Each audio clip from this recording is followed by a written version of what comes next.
Hey guys, so a while back I did a video on the mystery of Chris Houlihan's room. I'll link it below. Check it out if you haven't seen it. It's probably my favorite video I've done. I still think this intro is great. Maybe a little too long. Still love it. For anyone who doesn't know what I'm talking about, here's a quick summary. In Zelda: A Link to the Past for the Super Nintendo, there's a secret room. It's very hard to find, and you basically need to glitch out the game to get there. Inside is a message.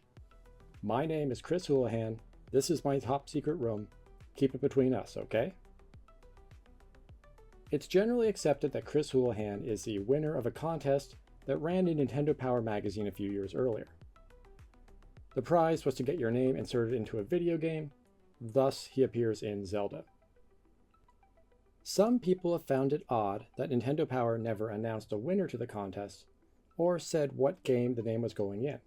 In fact, they never spoke of Chris or the contest again until a passing mention 8 years later. Some thought the contest was too hard and maybe nobody won. Chris Houlihan himself has never spoken publicly about it, and any details about him or how he won the contest are completely unknown. This has led some people to believe that Chris Houlihan is some sort of alias, mistake, or joke name, and not actually the name of a real person. In my video, I concluded that the theories about a fake Chris seem to be overblown, and that it's very unlikely that nobody won the contest. I figured either passed away since then, or just didn't feel like looking for attention. However, I did think it was odd that Nintendo Power never gave an update on the contest. Never announced a winner, never mentioned what game the winning name would be inserted into. Even when Link to the Past was released, they stayed quiet about the contest. I had a few theories about this, and you can go check out the first video to hear all about them. So why am I bringing all this up now? Well, I suddenly started getting comments on the old video saying, Chris Houlihan has been found. Kevin Houlihan recently posted a video on his channel talking about his experience meeting Chris Houlihan.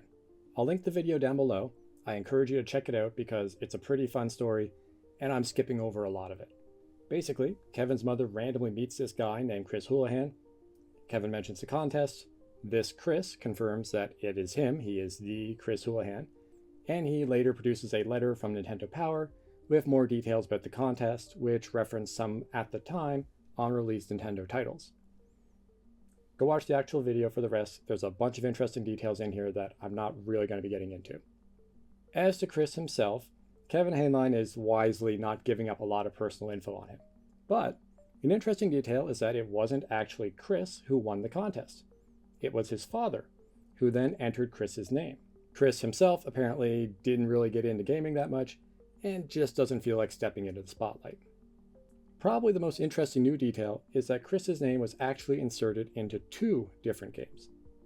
Zelda, obviously, and the Game Boy port of World Cup Soccer, where there is an American player named Chris, though in this case there's no last name. A few commenters on my last video correctly guessed that Chris Houlihan was the name of a child entered by a parent. So shouts out to Talbot and Self-Aware 7617. It's not surprising, but it is maybe a little underwhelming to confirm that Chris is a regular guy that just didn't feel like talking about an old contest. But what do we think? Is the mystery solved? You might think it's possible that this random Chris is lying to Kevin Houlihan for some reason. Except, Kevin got in touch with Scott Pellman, the author of the Nintendo Power letter, who confirmed its legitimacy. A few people asked me why I never reached out to anyone from Nintendo Power when I was looking into this in the first place. You may recall the only person I tried to get in touch with was Daniel Osen, who did the English localization for Link to the Past. Honestly, I simply just didn't know who I actually should be talking to out of all the people who worked on the magazine, and I wanted to minimize the number of people I was bothering with my dumb questions. So, Chris isn't tricking Kevin Houlihan, but that does leave the possibility that Kevin is tricking us. Now, it's possible, but when I was watching this video, something about his story seemed really familiar to me. I'm watching it and I'm thinking, wait, didn't I hear this somewhere before? I checked the comments from my old Chris Houlihan video and found this comment describing an extremely similar encounter with someone named Chris Houlihan, and it's all the same. The detail about Chris's dad winning, the bit about Chris not really getting into gaming. This has to mean something. What are the chances that two different people would have such similar experiences? Oh wait, that was Kevin Houlihan. I was going to address this comment and a few others in an update video. For a while, I've been sitting on a plan for a video where I recreate the Nintendo Power contest and time myself finding the war mech to test a theory that the contest was too difficult. It's all kind of moot now. It doesn't look like that video will ever get made, but I did want to address a few theories I saw that Chris, or in this case his dad, might have been able to cheat the contest using something like a Game Genie. For anyone unfamiliar, the Game Genie was a third-party device you could attach onto a game to let you manipulate the data that it sent to the console. I decide how many lives I get. I use it when I want to live forever. Play to the end and win. Maybe I want to start on level 15. No problemo. It makes cool games like Street Fighter 2 more exciting. Less frustrating. With Game Genie, it ain't over. So we say it's over. Excellent! Game Genie for NES, Super NES, Sega Genesis, and Game Boy. Codes from many popular games, each sold separately. Now, legal issues prevented the release of the Game Genie in the States until a while after the contest was over. But the legal proceedings got sorted out much more quickly in Canada. This means the Game Genie was just barely available as an import at the time of the contest. But using a Game Genie requires you to input codes that could give you a desired result.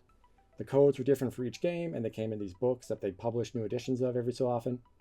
So while there were eventually codes released for Final Fantasy that doubled the player stats or they gave free money, they weren't published until sometime after the contest ended.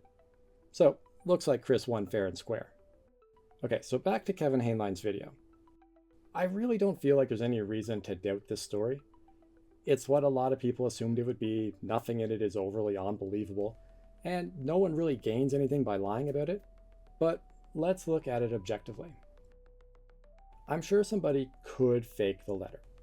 It would take some work and research to get the look right and find some of those extra details to sprinkle in, but it's hard to imagine someone sitting down and taking the time to actually do it.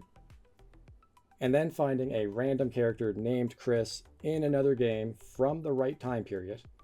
And also this is a character who was added to the Game Boy port, but not the earlier NES version. It's a lot of effort for such a low stakes hoax. I tried going a step further to see if the Japanese version of the game had Chris, and it doesn't. The Japanese version has a completely different story involving high school teams instead of like a World Cup tournament, and it doesn't let you even choose a country. Chris is not one of the names. So Chris only being in the one version of the game released in English after the contest seems to support the story that Nintendo Power got the name in there. I tried to contact Scott Pellin myself to confirm the letter and get some more info on the contest. At the time of me making this video, I have not received a response. But working with what I have, I believe the account given in the Kevin Houlihan video. Now, personally, I was always a little less interested in Chris Houlihan himself and was more intrigued by how Nintendo Power seemed to immediately forget about the contest. They never announced Chris as the winner, and they never said what game the contest was going to apply to. It was 8 years before Chris or the contest got even a passing mention, and I don't think they ever mentioned him again after that. And I think Kevin Houlihan has given us the answer to this question too. The letter shown in his video is dated almost a full year after the contest, and at that point they were still unsure exactly what game Chris's name would be inserted into. It makes sense they would want to avoid an announcement in the magazine with incomplete or incorrect details. I could easily see someone saying, like, wait till we're sure his name is actually going in the Game Boy game before we announce the winner. And then later saying, wait, don't write that article yet. We're going to try to get him into a second game too. And then later being like, hold off on that article. I'm still trying to get in touch with Miyamoto. We're going to try to get him into the new Zelda. And then by the time everything was figured out, it was unlikely that many readers would even remember the contest. The letter says that they would let Chris know once it was confirmed, so they presumably updated him personally about the Zelda room and just didn't feel the need to publish it in the magazine. And I think that's everything. We can pretty conclusively call this one solved.